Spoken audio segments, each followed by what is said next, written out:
Toda Começo? quarta-feira a gente traz uma notícia aqui para você, nosso ouvinte, e menciona algum sentimento, né? Às vezes a gente acha que jornalista é um anjo, não, jornalista sente coisas também, né, Ariane Bittencourt? E muito, e muito. Eu começo então trazendo aqui a minha, que é uma voz do coração de angústia e até de medo do que vem por aí, sabe? Porque volta e meia a gente ouve aí notícias referentes ao aumento das temperaturas, eventos extremos climáticos, as mudanças no nosso clima.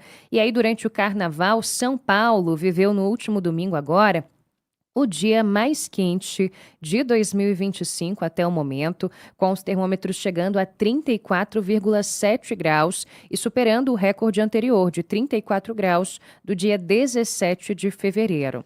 Essa marca também representa um recorde histórico para o mês de março na cidade, desde o início das medições, lá em 1943. Sempre que eu vejo notícias assim, Diego, ouvinte, de recordes de temperatura, eu me pergunto aonde a gente vai parar, porque vamos chegar em um patamar em que as temperaturas não vão permitir a vida humana. Se a gente parar para É. pensar, ano após ano a gente for aumentando as temperaturas como a gente tem visto. São Paulo é um caso, mas a gente volta e meia atrás, não é? Informações parecidas em outras partes do país, ou de chuvas torrenciais, ou de calor extremo, e a gente não para muitas vezes para pensar em tudo isso que está acontecendo e se preocupa com tantas outras coisas pequenas, muitas vezes vota, não é, nas eleições pensando em outras coisas, em esquerda e direita, nisso, naquilo, esquece de cobrar das autoridades, de fazer a nossa parte no que diz respeito ao futuro do planeta. Então, sempre que eu vejo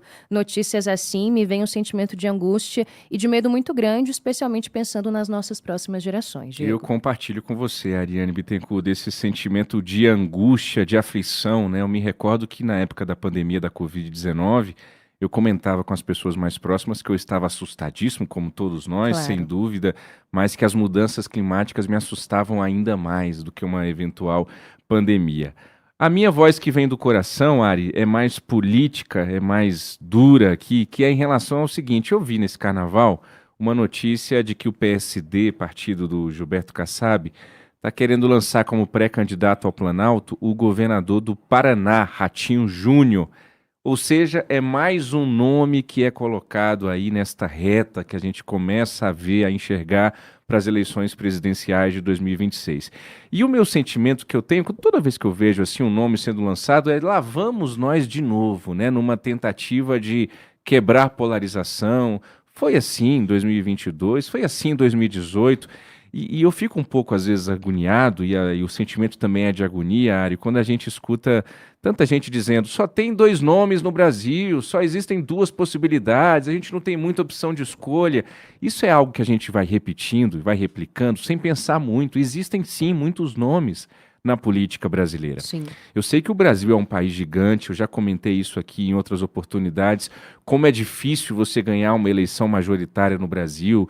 O jogo para a presidência da República é um jogo que envolve muito mais outras coisas do que capacidade política necessariamente, obrigatoriamente, mas para a gente ir aos poucos se convencendo de que sim, existem muitos nomes na política brasileira, no Sul, no Nordeste, no Norte, no Sudeste, no Centro-Oeste, porque senão a gente fica nesse hábito de ficar repetindo, só tem dois nomes, é só Lula e Bolsonaro, é só Bolsonaro e Lula, é só esquerda e direita, e a gente não consegue, pensando assim, raciocinando assim, enxergar um monte de outra gente que se apresenta e que está diante de nós e se colocando com possibilidade também de concorrer à presidência da República.